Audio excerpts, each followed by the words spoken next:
우리 로마서 12장 1절에서 2절 말씀 함께 교독하시겠습니다.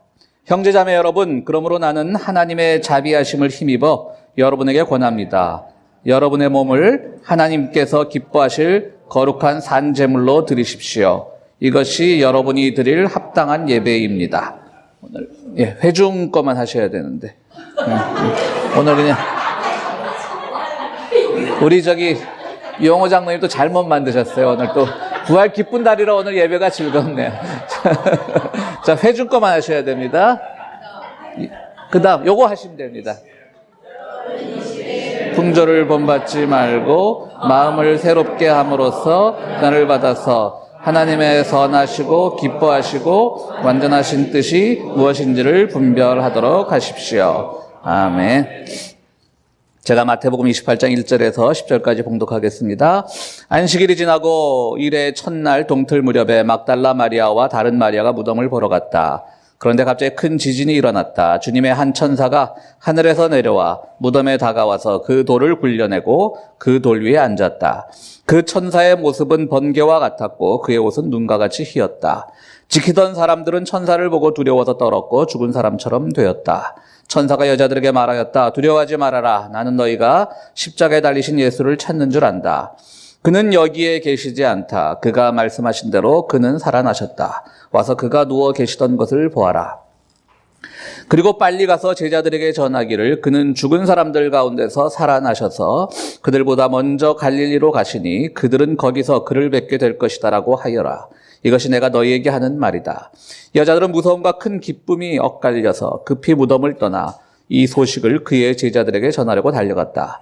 그런데 갑자기 예수께서 여자들과 마주쳐서 평안하냐 하고 말씀하셨다. 여자들은 다가가서 그의 발을 붙잡고 그에게 절을 하였다.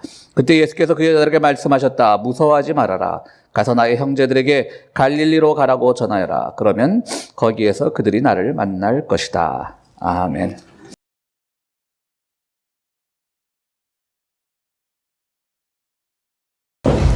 우리가 오랜만에 옛 친구들이나 친지들을 만났을 때 그 사람들이 우리를 향해서 오랜만에 봤는데 하나도 안 변했어. 당신 옛날 그대로야 라는 말을 들으면 우리는 기분이 좋습니다. 그것이 우리의 외모에 관한 것이라면 그렇게 당신 하나도 안 변했어 라고 하는 말은 무슨 뜻이냐면 나 지금 거짓말하고 있어 라는 말이잖아요. 그렇죠? 어떻게 십수년이 지나도 사람이 안 변할 수가 있겠습니까?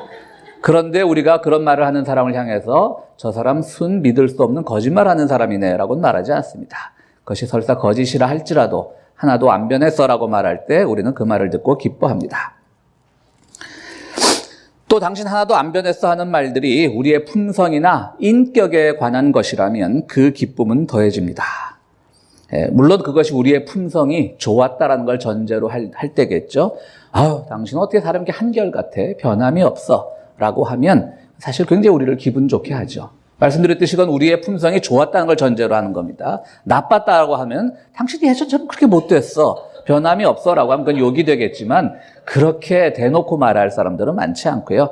대부분 어떻게 당신 그렇게 한결같으세요? 변함이 없으세요? 라고 하는 말은 우리를 향한 분명한 칭찬이고요.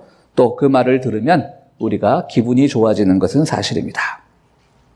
왜 사실은 우리가 변함이 없다라고 하는 것은 뒤집어 얘기하면 발전이 없다는 말인데 왜 그 말을 듣고 우리는 기분이 좋을까요? 굉장히 발전했어. 이 말을 들어야 우리는 기분이 좋아야 되는데 변함없어. 한결같아.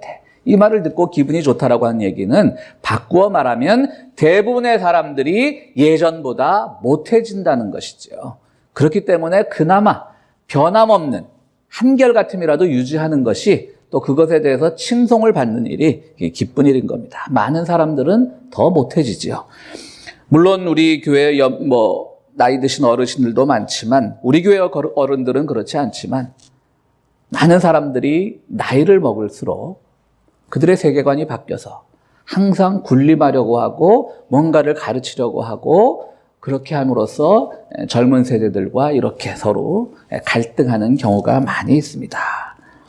특히 나이를 먹게 되면 그 나이와 자리에 걸맞게 더 많은 지혜와 지식을 쌓았으므로 젊은이들을 향해서 더 많은 지혜와 지식을 보여줘야 됨에도 불구하고 그들은 더 보수화되고 더 외골수가 되어서 마치 젊은 세대들에게 자기의 무엇인가를 크게 뺏긴 것처럼 활동하게 되고 그런 보수적인 판단을 하는 경우들도 많이 있습니다. 그러면서 자기중심적으로 바뀌게 되죠. 나이가 들게 되면. 그래서 젊을 때 사회에 가졌던 열정은 나이를 먹을수록 보수화되는 것입니다. 또 사회와 민족과 국가를 위해서 내가 온 열정을 바쳐야 되겠다라는 뜻으로 큰 마음을 가지고 정치에 투신했던 사람들은 국회에 한 두세 번 하고 나면 어느새 자기도 모르는 사이에 권력자가 되어서 오히려 시민들을 섬기기보다는 시민들 위해 군림하려고 하는 형태의 정치인들도 우리는 많이 보게 되는 것입니다. 상황이 이렇다 보니 나빠지지 않고 더 흉해지지 않고 그나마 한결같음을 유지한다는 것, 그것이 분명히 칭찬입니다. 그런데 그 말에는 함정이 있다라고 하는 것입니다. 사람은 변해야 되는 것입니다. 발전해야 되는 것입니다. 그런데 워낙 대부분의 사람들이 나빠지다 보니까 우리가 한결같다라는 것이 칭찬이 되는 것이지 그것이 칭찬이 되어서는 안 된다라고 하는 것이죠. 더 변하고 더 발전하고 더 성숙하고 더 앞으로 나아가는 그런 사람들이 돼야 된다라고 하는 것입니다. 여러분들 우리 꽃꽂이 우리 교회 절기가 되면 우리 성집사님들께서 늘 이렇게 애를 써주시는데요. 자, 우리 생화와 조화의 차이가 뭐가 있습니까? 조화는 늘 한결같습니다. 우리 도서실에 가보면 이 보라색 잎사귀를 가진 난이 있습니다. 여러분들 난을 키워보신 분들은 아시겠지만 난이라고 하는 것이 굉장히 키우기가 힘듭니다. 그런데 그 난이 어디서부터 온 건지 모르겠어요. 아마 어떤 교회가 이사를 가면서 우리 교회 갖다 놓은 것 같은데 참 제가 그런 식물이나 이런 좀 둔하긴 하지만 저는 그 난이 진짜 난인 줄 알았어요. 조화인데. 그래서 난 키워보시면 알겠지만 대부분 일찍 죽잖아요. 그죠? 근데 저는 이 난은 되게 좋은 건가 보다 그러고 물도 줬어요.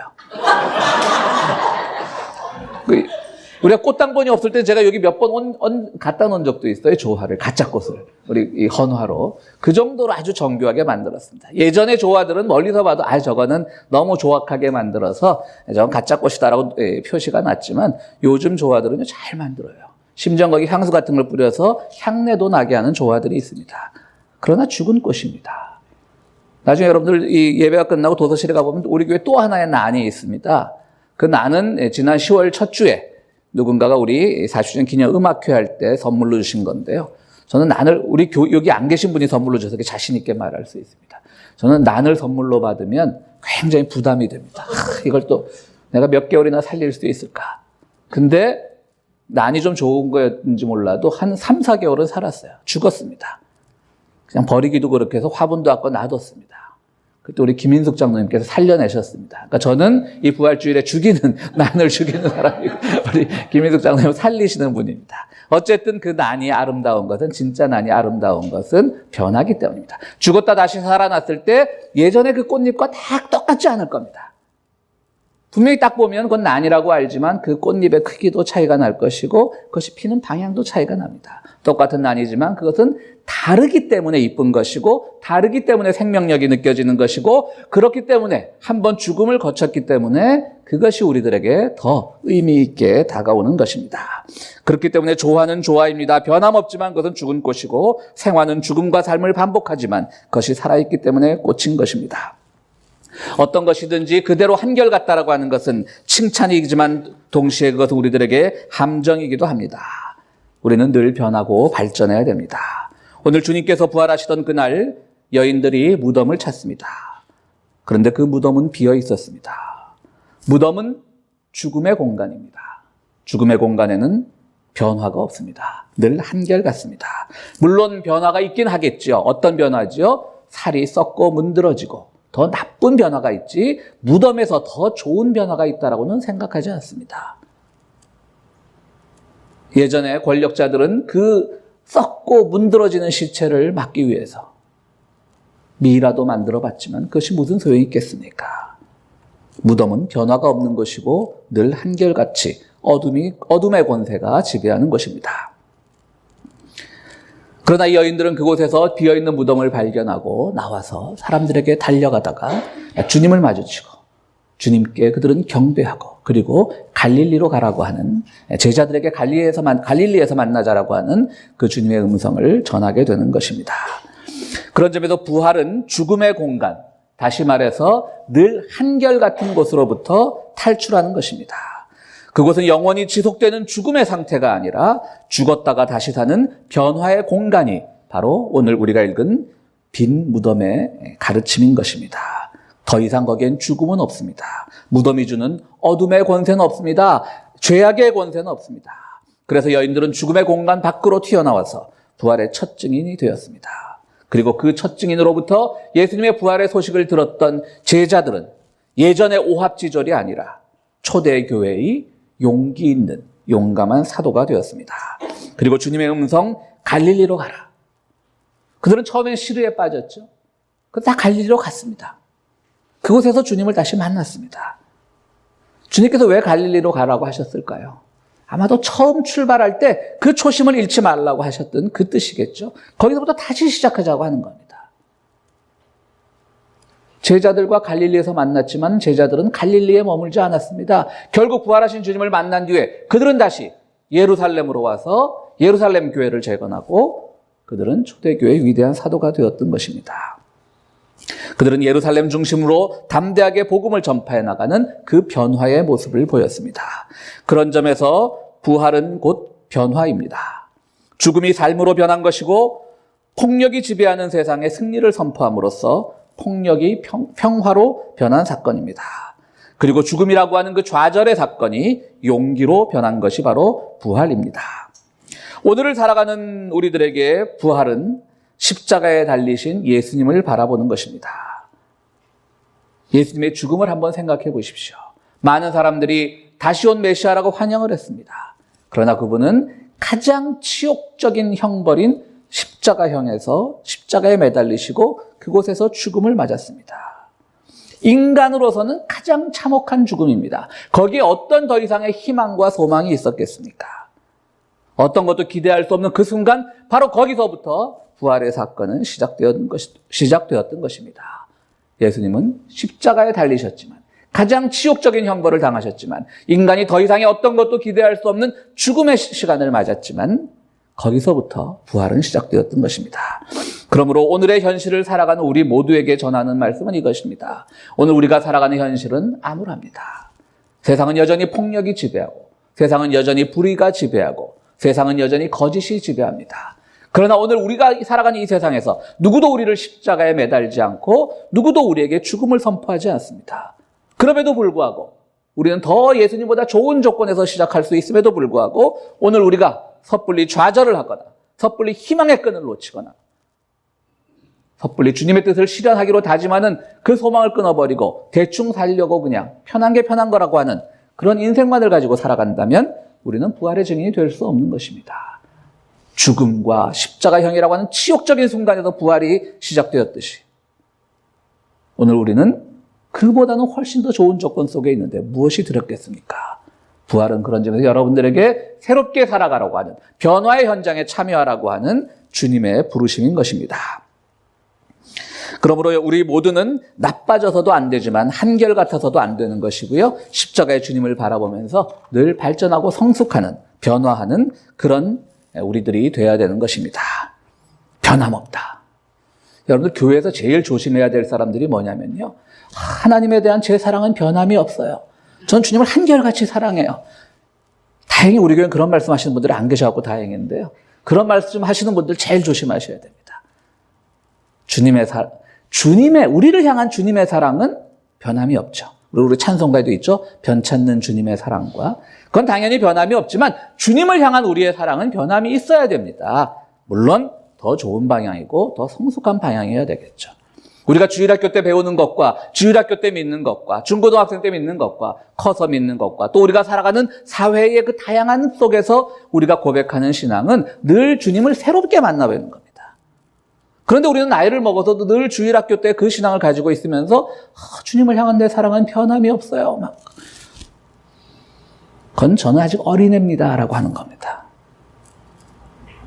우리는 주님을 사람을 사랑하는 방법도 뒤바뀌는 것처럼 어떻게 하는 것이 예수를 사랑하는 것이고 어떻게 하는 것이 정말 주님을 따르는 것인지를 늘 고민하고 기도하면서 변화하고 바뀌어야 되는 것입니다. 부활하신 뒤에 우리 예수님께서는 부활 이전에 사역을 행하실 때 보여주셨던 그런 기적과 같은 것들을 행하지 않으십니다. 사람들은 어쩌면 주님이 부활하셨으니까 우리들에게 더 큰 기적을 보여주시겠구나. 그분 자체가 이제 기적의 주인공이 되셨는데, 죽음을 이긴 그 기적의 주인공이 되셨는데 우리들에게 더 신비하고 더 영묘하고 더 놀라운 기적을 베풀어 주시겠구나라고 기대했겠지만 그렇지 않으셨잖아요. 왜 그러셨을까요?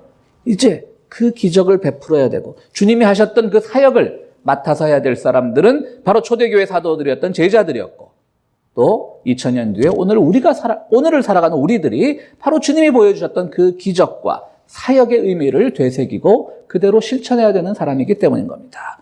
그러므로 부활의 사건은 주님이 죽음으로부터 이겨났다라고 해서 그분에게 아주 무궁무진한 어떤 능력자, 권력자, 세상의 모든 것을 주관하시는 분, 이런 분으로서의 이미지로 바뀌는 것이 아니라 오히려 그분께서 우리들에게 맡겨주신 것을 우리가 어떻게 감당하고 실천해 나가야 되는지를 고백하게 하는 사건, 그것이 바로 부활이 우리들에게 주는 사건인 것입니다. 의미인 것입니다. 그런데 우리는 어떻습니까? 우리 개신교 선교 150년, 한 130, 40년 되죠? 그때 당시에 우리 한국교회에 전해졌던 그런 신학들, 한 150년 전에 미국을 지배했던 그런 근본주의적이고 경건주의적인 신앙들, 그것이 오늘 여전히 우리가 주님을 사랑하는 방법으로 한국교회를 지배하고 있습니다. 물론 저희는 한국교회에 처음 들어왔을 때 선교사들이 이런 것들을 잘못 전했다고 생각하지는 않습니다. 그 당시 모두 가난하고 배고프고 의지할 데가 없으니까 그때는 정말 막 모여서 기도하고 그런 것들이 의미가 있었겠죠. 또 우리는 처음으로 복음이라는 걸 만나봤으니까 가장 기초적인 것부터 배워나가는 것들이 그 당시 상황에서는 저는 그렇게 잘못됐다고 보지 않습니다. 그러나 적어도 세월이 이렇게 150년 정도가 흘렀다면 우리가 예수를 사랑하는 방법도, 예수를 이해하는 방법도, 예수를 믿는 방법도 바뀌고 더 변화되어야 되는 건데, 그것이 바로 부활하신 주님께서 우리에게 가르쳐 주신 것인데, 우리는 여전히 그때 그것이 한결같은 사랑인 줄 알고, 한결같은 믿음인 줄 알고, 한결같음을 유지하고 있는 겁니다. 그건 아주 잘못된 일입니다. 오늘 우리는 교독문 로마서 12장 1절 2절부터 1절로 2절까지 교독을 했는데요. 아주 유명한 말씀이죠. 제가 다시 한번 읽겠습니다. 형제자매 여러분, 그러므로 나는 하나님의 자비하심을 힘입어 여러분에게 권합니다. 여러분의 몸을 하나님께서 기뻐하실 거룩한 산제물로 드리십시오. 이것이 여러분이 드릴 영적 예배입니다. 이것이 여러분이 이 시대의 풍조를 본받지 말고 마음을 새롭게 함으로 변화를 받아서 하나님의 선하시고 기뻐하시고 완전하신 뜻이 무엇인지 분별하도록 하십시오. 이 로마서 12장 1절 2절은 우리들에게 어떤 예배를 가르쳐주는 구절로 아주 유명한 구절입니다. 그래서 우리가 예배를 통해서 우리가 영적 예배를 드리고 막 그냥 마음이 새롭게 되고 변화되고, 그런데 이 본문은 전혀 그런 뜻이 아닙니다. 우리 12장 1절 마지막 부분 보면 오늘 우리 이 새번역판에는 이것이 여러분이 드릴 합당한 예배입니다라고 나와 있는데, 우리 개역 성경에 익숙하신 분들은 이 구절을 잘 기억하실 겁니다. 이것이 너희에 드릴 영적 예배니라. 개역 성경에는 영적이라고 나와 있어요. 영적하면 뭔가 좀 카리스마틱하고 뭔가 이렇게 막 그야말로 뜨거운 신앙, 이런 것들을 생각하기 쉽잖아요. 그러니까 늘 이것이 우리 한국교회를 지배해 왔어요. 다행히 새번역에는 합당한이라고 했는데요. 여러분, 이 원어를 보면요, 로기코스라고 해서, 그러니까 로고스라고 하는 하나님의 말씀, 오늘날 영어에서 로고스 자체는 사라졌지만 라직이라는 말, 논리라는 말이 있죠. 하나의 이성이라는 말입니다. 물론 그것이 18세기 이후, 17세기 이후에 계몽주의에서 말한 그 이성과는 다른 것이겠지만요. 어떻게 우리 옛 번역에서 그렇게 번역이 되는지 모르겠어요. 그러죠? 이것은 너희들을 이성적 예배니라라고 하는 말이에요. 영적 예배가 아니야. 그 중간단에 너무 이성적 예배라 그러면 새 번역을 아마 번역하신 분들도 이거 너무 이성적이다, 그야말로 종교적이 아니라, 그래서 아마 합당한 예배니라고 번역을 했던 것 같은데요. 우리가 변화를 받아 새롭게 된다라고 하는 것은 정말 주님께서 무엇을 말씀하실까 늘 고민하는 겁니다. 이 로고스를 잃지 않는 겁니다. 그리고 2절에 보면 마음을 새롭게 함으로, 그럼 얼마나 이게 약간 이 추상적인 단어예요. 내가 주님께 예배드리면 내 마음이 깨끗해지고, 이 마음이란 말의 원어는요, 언더스탠딩이란 말입니다. 내가 이해를 새롭게 한다는 말입니다. 내가 예배 드리고 나니까 내 마음이 너무 한결 깨끗해졌어요. 내 마음이 너무 위로를 받았어요. 너무 평안해졌어요. 물론 예배의 기능 중에 있습니다. 우리가 마음의 위로를 받기 위해 교회로 옵니다. 마음의 평안을 얻어야 합니다. 그러나 예배의 궁극적인 목적은 하나님을 좀 더 알아가는 것, 하나님의 뜻이 무엇인지 언더스탠딩을 좀 더 발전시키는 것, 그분의 뜻에 대해서 좀 더 라지컬리 고민하는 것. 그것이 예배의 특징이라고 얘기하는 것이죠. 그러니까 개역 성경을 통해서 우리가 이 본문을 가지고 설교를 들었던 분들은 전혀 반대인 거예요. 예배는 우리가 영적으로 드려야 되고 마음이 새롭게 돼야 되고 그게 아니라고 하는 거죠. 새롭게 변화하는 것. 그것이 부활의 증인입니다. 뜨거운 것도 좋고 위로도 좋고 우리가 감동도 좋지만 오늘 부활주일 이 아침에 정말 죽었다가 사람이 살았다라고 하는 이 비이성적인 선포 속에서 우리가 놓치지 말아야 될 것은 바로 주님의 뜻이 무엇인지 좀 더 고민하고 좀 더 생각하고 좀 더 이해의 폭을 넓혀 나가면서 예전에 내가 알았던 것과는 한 걸음 더 나갈 수 있는 것. 그것이 오늘 우리들에게 주시는 부활 후에 변해야 될 것들 중에 하나인 것입니다. 제자들이 부처님께 찾아왔습니다. 그래서 사문, 그러니까 이 사문이 뭐냐면 승려라고 하는 말이죠. 한자로 쓰면 사문인데요. 불교에서는 또 승려와 이 평신도의 구별이 모호하기 때문에 모든 신도, 불교 신도의 어떤 총칭하는 말로 사문이란 말을 쓰는데요. 사문에는 몇 종류가 있습니까? 라고 부처님께 물었습니다. 그래서 부처님은 이렇게 대답했습니다. 사문에는 모두 4종류가 있다. 하나는 도를 실천함이 뛰어난 사문이고, 둘째는 도를 설하는 것이 가르칠 말씀 설자겠죠. 도를 설하는 것이 뛰어난 사문이고, 셋째는 도에 의지하여 생활하는 사문이고, 넷째는 도를 행하는 척하며 악만 저지르는 사문이다라고 이렇게 대답했습니다. 이 부활주일에 부처님 얘기를 해서 죄송한데요. 우리 성경 말씀으로 바꾸어서 한번 얘기하면 우리 신자의 크리스찬의 종류에는 몇 가지가 있습니까? 몇 단계가 있습니까? 누가 묻습니다. 그럼 첫째는 성경 말씀을 그대로 실천하는 사람이 가장 뛰어난 크리스찬이고, 두 번째는 성경 말씀을 잘 가르치는 사람이 뛰어난 신자이고, 그러니까 전 두 번째는 되는 거예요. 잘은 없거든요. 그냥 잘 가르치는 게 아니라 가르치니까 전 두 번째는 되는 것 같습니다.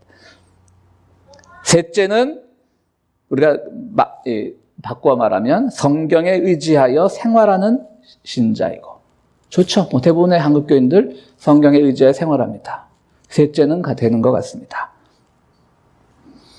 그러나 제가 보기 오늘 부활하신 예수를 믿는 한국교회는 부활하신 주님과는 전혀 뜻이 다르게 마치 불가에서 말하는 넷째 사문들처럼 도를 행하는 척하며 악만 저지르는 사문들이 아닌지, 오늘 과연 한국교회에 변화가 있는 것인지, 그 교회 속에서 가르치는 사람이나 배우는 사람이나 한결같으면 차라리 괜찮을 텐데, 차라리 한국 초대교회 그 순수함, 정말 나라도 잃고 모든 것을 빼앗긴 상태에서 의지할 때라고는 교회밖에 없었던 그 순수함만이라도 가지고 있으면 그만 다행일 텐데, 한결같음도 갖지 못하고 오히려 더 나빠지고 있는 그런 한국교회를 보게 됩니다.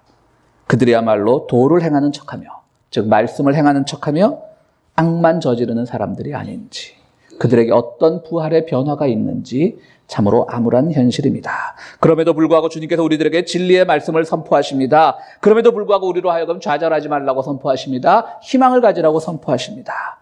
오늘 부활주일입니다. 사랑하는 성도 여러분, 부활은 변화를 의미합니다.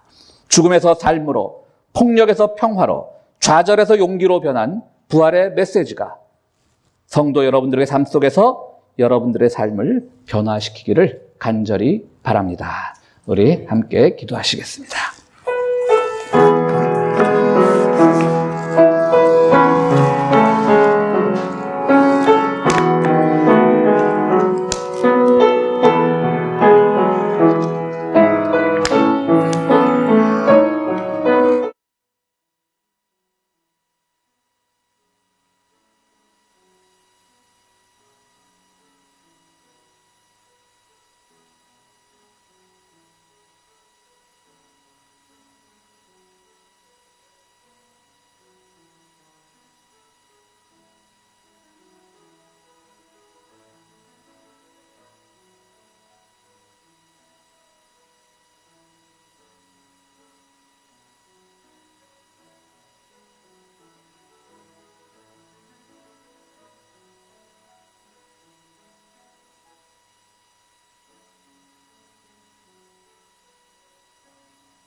주님께서 부활하신 뒤에 세상이 변하고 제자들이 변하고 여인들이 변하고 무엇보다도 주님이 변하셨음을 우리는 기억합니다.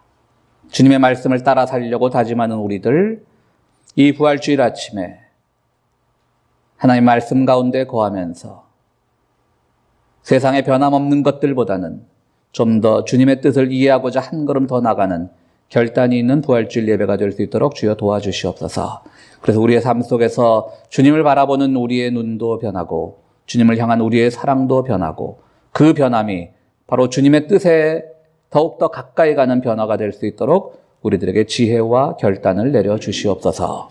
주님 앞에 귀한 예물을 드립니다. 특별히 부활주일을 기념하여 특별 헌금을 드릴 때에 그 모든 손길들마다 주님의 은총을 더하시고 그곳이 그 예물이 쓰여지는 곳에 하나님의 놀라운 정의와 평화가 선포될 수 있도록 함께하여 주시옵소서. 예수 그리스도 이름으로 기도하옵나이다. 아멘.